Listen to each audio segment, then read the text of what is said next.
Music, news, sport. Every day for you on the web. LecoChannel.it, the Blue Light Blue Radio.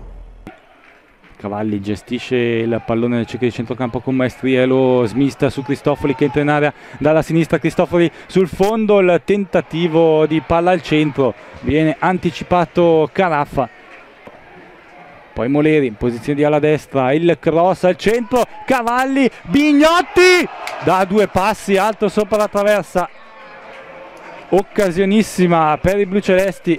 Prima Cavalli, il colpo di testa che viene fermato dal difensore e sulla palla che è rimasta lì Bignotti cerca il colpo a botta sicura ma si lancia su di lui Ardiffi, forse a distanza o quantomeno per eliminare definitivamente una potenziale avversaria. S. Petrilli che prova il doppio passo, Petrilli, la conclusione è 1 metro alto sopra la traversa, fiammata del numero 27. Vicino alla metà campo, all'area di rigore bluceleste, per questa rimessa laterale di Muchetti in area, attenzione la parata di Nava sul tocco di Zanardini troppo debole, parte la battuta dentro, Mureno che a un passo dalla porta non trova la deviazione ma alza un campanile che finisce in curva, incredibile. Angolo dalla sinistra, la battuta al centro, Cristofoli, la parata di Ardiffi sulla linea di porta. Palla dietro dove Merlisala guarda i compagni e serve alla fine Visconti in proiezione offensiva. Visconti, il cross, Cristofoli, Cavalli, ma cosa si sono mangiati? Cosa si sono mangiati Cristofoli e Cavalli? Cristofoli che solo davanti al portiere decide di appoggiare a Cavalli e Cavalli che da 2 passi mette alto sopra la traversa.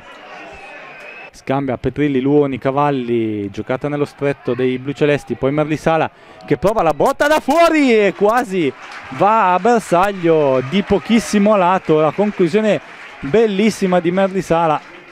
21esimo minuto di gioco, 0-0 tra Lecco e Darfo. Lecco che ha avuto l'occasione enorme, adesso attenzione, Draghetti intercetta un ottimo pallone e poi potrebbe entrare in area, Draghetti steso, c'è calcio di rigore, no!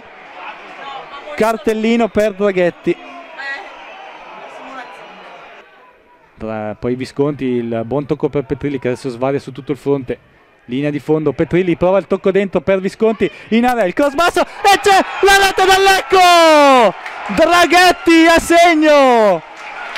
Sulla bella azione di Visconti, grande azione di Visconti che l'ha imposta e va a servire l'assist a Draghetti che ha un calcio di rigore in movimento. Questa volta non sbagliano i blucelesti. La battuta al centro, Luoni, ancora lui di testa, mette fuori, c'è Lauricella che prova ad andare alla conclusione che Nava facilmente abbranca. Muchetti, gioco di prestigio che non abbaglia però Corteggiano che gli porta via il pallone, poi Corteggiano viene lanciato da Draghetti, dato contro la rigore, la palla al centro, Cristofoli c'è il 2-0 del Lecco! Cristofoli chiude il match 2-0 e tutti a casa. Fabio Cristofoli sull'assist di Corteggiano al 45esimo. Music, news, sport. Every day for you on the web. LecoChannel.it, the Blue Light Blue Radio.